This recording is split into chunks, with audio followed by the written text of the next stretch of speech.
அனைவருக்கும் வணக்கம். வாழ்வும் நலமுடன் சீரிஸ் 3 நிகழ்ச்சிக்கு உங்களை அன்புடன் வரவேற்கிறேன். இன்று நம்முடன் இணைந்திருப்பவர் doctor Jamuna ma'am, consultant psychiatrist. Ma'am is specialized in psychiatry department for the past 9 years and ma'am was currently now working in our ACS Medical College and Hospital, Chennai. We welcome you, ma'am. வணக்கம். இன்று நாம் பேச போகும் தலைப்பு anxiety. Ma'am, anxiety அப்படின்னா என்ன ma'am? Anxiety தமிழில் பதற்ற நோய். சும்மா ஒரு சின்ன விஷயத்துக்கே நம்ம பதட்டம் ஆறுது, ஒரு டென்ஷன் ஆறுது, அதை எப்படி செய்ய போகிறோங்கிற ஒரு சின்ன பயம், அந்த பயமும் அந்த பதட்டமும் சேர்ந்தது தான் ஆங்ஸைட்டி. ஸோ ஆங்ஸைட்டி எல்லாருக்குமே இருக்க தான் செய்யும். ஒரு அளவுக்கு இருக்கிறது ரொம்ப நார்மல், அதாவது தேவையான விஷயம். ஸோ தட் நம்ம பெர்ஃபார்மன்ஸ் நல்லா இருக்கணும். பட் அது எந்த லெவலில் நம்மளோட பெர்ஃபார்மன்ஸை குறைக்குதோ அப்போ அது ஒரு டிஸார்டர் ஆகிடும். எல்லா இடத்துலையும் இப்படி தான், டிப்ரெஷனாக இருக்கட்டும், ஆங்ஸைட்டியாக இருக்கட்டும். ஸோ அது ஒரு அளவுக்கு இருக்கிற வரைக்கும் ஓகே, ஃபியரோ ஒன்று ஆங்ஸைட்டி பதற்றமோ.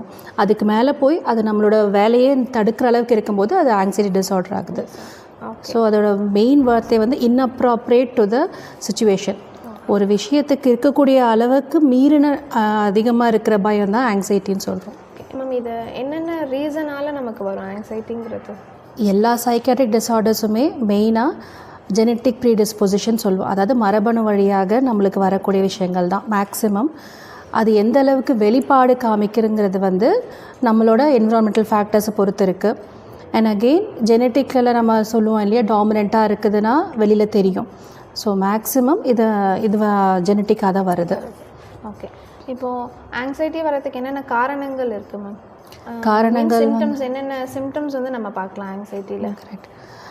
சிம்டம்ஸ் மெயினாக அதுதான் எல்லாருக்குமே கண்டிப்பாக தெரிஞ்சுக்கணும். அப்போ தான் ட்ரீட்மெண்ட்டுக்கு வர முடியும். யூஸ்வலாக ஆங்ஸைட்டிக்கு ட்ரீட்மெண்ட்டுக்கு வராங்க அப்படின்னா நிறைய டாக்டர்ஸை பார்த்துட்டு தான் வருவாங்க.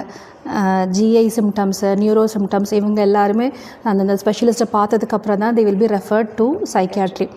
ஸோ என்ன சிம்டம்ஸ் அப்படின்னா, ஒரு பதட்டம், பயம் இருக்கும். அதனால் ஒரு கிடினஸ் வரும், தலை சுற்றல் இருக்கும். தென் வாயில் ட்ரை ஆகிட்டு வறட்சியாகிறது, தொண்டை வரைக்கும் தண்ணி குடித்தாலும் அந்த வறட்சி இருந்துகிட்ருக்கிறது, வயிற்றில் ஒரு வகையான ஒரு பட்டாம்பூச்சி ஒரு ஃபீல் இருக்கிறது, அதிகமாக யூரின் மோஷன் போயிட்டே இருக்கிறது. தென் ஒரு பார்த்திங்கனாலே ஒரு எட்ஜ் ஆஃப் த சேரில் உட்காருவாங்க நிறைய பேர். So they are anxious for that situation அப்படின்னு சொல்லலாம்.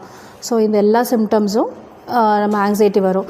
இது யூஸ்வலாக எடுத்த உடனே சைக்கியாட்ரின்னு சொல்லி வரமாட்டாங்க. அவங்களுக்கு மெயினாக எடுத்த உடனே தலை சுத்தலாம் நியூராலஜி ஃபிசிஷியன் நியூராலஜிலாம் போயிட்டு எல்லா எம்ஆர்ஐ வரைக்கும் எடுத்துகிட்டு நார்மல்ன்ற பட்சத்தில் வேறு வழி இல்லைன்னா they will be referred. And again stressor இருக்கும்போது they will be treated as psychiatry patient. அப்போ ஆங்ஸைட்டிக்கு நம்ம ட்ரீட்மெண்ட் கண்டிப்பாக சைக்கியாட்ரிக் மெடிகேஷன்ஸ் எடுக்கணும்னு வரும். இல்லை வேறு ஏதாவது விஷயம்னா நம்ம அந்த மாதிரி அந்தந்த சுச்சுவேஷனில் பார்த்துக்கலாம். ஓகே, இப்போது ஆங்ஸைட்டி இருக்குன்னா நம்ம எப்படி மேம் அவங்களுக்கு டயக்னோஸ் பண்ணலாம்? வெறும் இந்த சிம்டம்ஸ் வச்சியா, இல்லை வேறு ஏதாச்சும் ஸ்பெஷலாக ஏதாச்சும் இருக்கா அது கண்டுபிடிக்கிறதுக்கு இவங்களுக்கு ஆங்ஸைட்டி இருக்குது அப்படின்னு? யூஸ்வலாக ஸ்கேல்ஸ்ன்னு சொல்லுவோம். ஓகே, ஸ்கேல்ஸ் அப்படின்னா ஒரு செட் ஆஃப் கொஸ்டின்ஸ். ஓகே, நம்ம யூஸ்வலாக ப்ளட் டெஸ்ட் பண்ணி சில விஷயங்கள் இப்போ அனிமியான ப்ளட் டெஸ்ட் ஹீமோக்ளோபின் பார்த்து பண்ணுற மாதிரி இதுக்குள்ள ஸ்கேல்ஸ்ன்னு சொல்லணும். ஸ்கேல்ஸ் ஒரு செட் ஆஃப் கொஸ்டின்ஸ் கேட்டு அந்த ஒரு சுச்சுவேஷன்லேயும் அவங்க எப்படி இருக்காங்கன்னு அது கேட்டு அதில் ஒரு ஸ்கோர் வரும். அந்த ஸ்கோரை வச்சு ஆங்ஸைட்டி இருக்குதா இல்லையா, இருந்ததுன்னா மைல்டு, மாட்ரேட், சிவியர், மிதமாக இருக்குதா தீவிரமாக இருக்குதாங்கிறது வரைக்கும் நம்ம பார்த்துக்கலாம். அதில் தான் நம்ம மெயினாக பார்க்குறது ஆங்ஸைட்டி. ஓகே. அண்ட் தென் இப்போது ஆங்ஸைட்டி ட்ரீட்மெண்ட் பண்ணலை அப்படின்னா என்ன ஆகும் அவங்களுக்கு, பேஷண்ட்ஸுக்கு? ஆங்ஸைட்டி நம்மளோட அதை சொன்ன மாதிரியே தான் அவங்களோட பெர்ஃபார்மன்ஸ் குறைஞ்சி போகும். இப்போது ஒரு சின்ன எக்ஸாம்பிளோட பார்க்கலாம். ஒரு குழந்தை எக்ஸாமுக்கு போகிறாங்க. எக்ஸாமுக்கு போகிற அத்தனை பேருக்கும் ஒரு பயம் இருக்க தான் செய்யும். நம்ம ஃபுல்லாக எவ்வளோ படித்தாலும் எவ்வளோ ரிவைஸ் பண்ணாலும் நம்ம ஃபுல்லாக படிச்சிருக்கோமா, ஃபுல்லாக ரிவைஸ் பண்ணியிருக்கோமா, நம்ம எந்த அளவுக்கு எழுதுவோம், ஞாபகம் வருமா, இந்த மாதிரியான தாட்ஸ் இருக்க வரைக்கும் அது நார்மல். இப்போ அந்த குழந்தை அங்கே போயிட்டு எழுதும்போது ஆங்ஸைட்டினால் மைண்டு ஃபுல்லாக பிளாங்க் ஆகிறதும் இருக்கும். ஸோ பிளாங்க் ஆகி அது கொஸ்டின்ஸை பார்த்தா ஞாபகம் வர வரைக்கும் normal.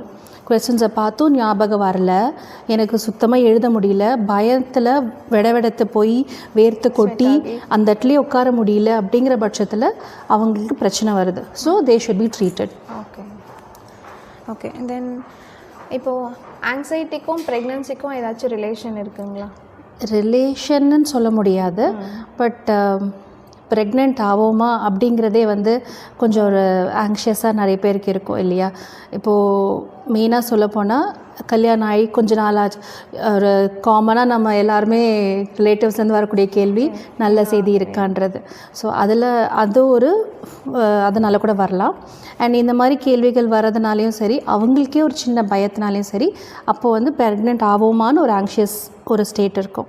And then after getting pregnant நிறைய பேருக்கான பயம் என்னென்னா, ப்ரெக்னன்சி நம்ம எந்த அளவுக்கு கேரி ஆன் பண்ண போகிறோம், என்னென்ன சிம்டம்ஸ் வரப்போகுது, வாமிட்டிங் வர்றது இந்தளவுக்கு வர்றது ஓகேவா, இதனால் பின்னாடி பிரச்சனை வருமா, அண்ட் குழந்தை எந்த அளவுக்கு வளர்ச்சி இருக்கும், குழந்தைக்கு நம்ம இப்போ ரொம்ப காமனாக இன்டர்நெட்டில் எல்லாத்தையும் பார்த்துறதுனால குழந்தைக்கு இந்த பிரச்சனை இருக்குமா, அந்த பிரச்சனை இருக்குமா, ஸ்கேனில் இது பண்ணிடணுமா, இல்லை ஸ்கேன் பண்ணால் ப்ராப்ளமா, இப்படி நிறைய விஷயங்கள் ஆங்ஷியஸ் இருக்கும். ஸோ இந்த ஆங்ஸைட்டி எல்லாமே வந்து ஓரளவுக்கு வெந்தே come above that and do their normal routine, it's normal. அப்படி இல்லைன்ற பட்சத்தில் அதுலேயே மூழ்கி போய் ரொம்ப ஆங்ஸைட்டிலே இருந்து ரொம்ப ஒரு ஸ்ட்ரெஸ் லெவலுக்கு அது போயிடுச்சுன்னா குழந்தையோட வளர்ச்சியை பாதிக்கும். மெயினாக அந்த ஃபஸ்ட்டு 3 monthஸில் ஃபஸ்ட் ட்ரைமஸ்டர் சொல்லும் போது குழந்தையோட வளர்ச்சி பாதிச்சு லோ பர்த் வெயிட்கான இந்த சான்சஸ் அதிகம். இன்னொன்று ப்ரீடம் பர்த்ஸ் 37 வீக்ஸுக்கு முன்னாடி குழந்தை பிறந்துச்சுன்னா அது ப்ரீடம் சொல்லுவோம். ஸோ அதுக்கு நிறைய சான்சஸ் இருக்குது. ஸோ அண்ட் குழந்தை பிறந்தா எப்படி வளர்ப்போம் வரைக்கும் இருப்பாங்க.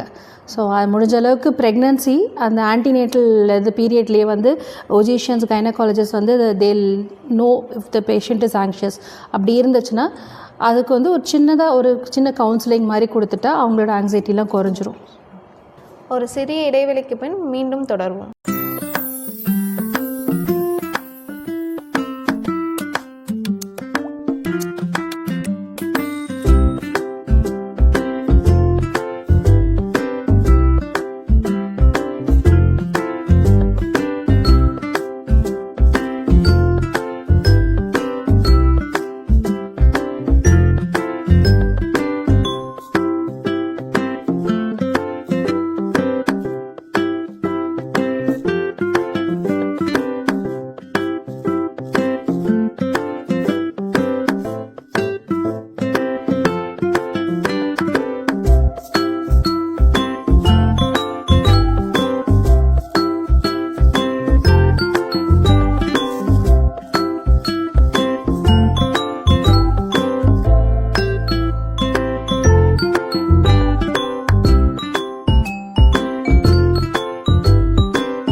காலர் ஒருத்தவங்க லைனில் இருக்காங்க. ஸோ அவங்கக்கிட்ட நம்ம பேசிடலாம்.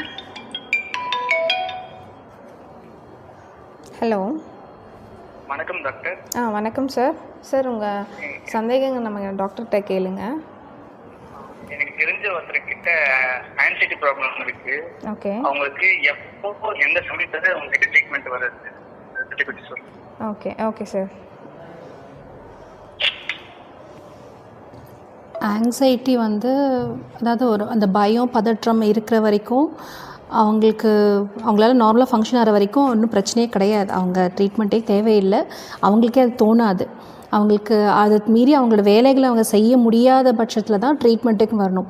இதில் பேனிக் அட்டாக்ஸ்னு ஒன்று இருக்குது. அதாவது ஒரு குறிப்பிட்ட நேரத்துக்கு சில நிமிடங்களுக்கு மட்டும் அவங்களுக்கு ரொம்ப அதிகமான ஒரு பயம், பதட்டம், வேர்த்து கொட்டுது, தலை சுத்தல், அதில் மெயினாக ஃபியர் ஆஃப் இம்பெண்டிங் டெத்துன்னு சொல்லுவோம். அதாவது தன்னோட உயிருக்கு ஏதோ பெரிய ஆபத்து வந்துடுதோன்ற பயம் வரும். ஸோ இந்த மாதிரியான ஒரு நிலைமை கொஞ்சம் சில நிமிடங்களுக்கு மட்டும்தான் வரும். அந்த மாதிரி வரும்போது அது பேனிக் அட்டாக்ஸ்ன்னு சொல்லும். அது ரிப்பீட்டடாக வருது, அப்படி ஒரு 6 மாதத்துக்கு மேலேயே அடிக்கடி வருதுன்ற பட்சத்தில் அது பேனிக் டிஸார்டர்னு சொல்லும். ஸோ அதில் கண்டிப்பாக அவங்க ட்ரீட்மெண்ட்டுக்கு வரணும்.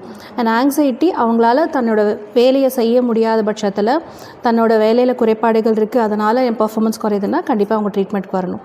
அதோடு சேர்ந்து அவங்களோட மற்ற சிம்டம்ஸ் இப்போது நான் முன்னாடியே சொன்ன மாதிரி வாய் நாக்கெலாம் வறட்சினா எவ்வளோ தண்ணி குடித்தாலும் அந்த வாய் நாக்கு வறட்சி இருந்துகிட்டே இருக்கும்.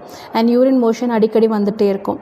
ஸோ இந்த மாதிரியான பிரச்சனைகள் இருந்துக்கிட்டே இருக்குது, அடிக்கடி பிரச்சனைகள் இருக்குது. அப்படிங்கிற பட்சத்தில் மற்ற ட்ரீட்மெண்ட்லாம் அவங்களுக்கு இது குறையாது. ஏன்னா உள்ளுக்குள்ளே இருக்க பிரச்சனை ஆங்ஸைட்டி.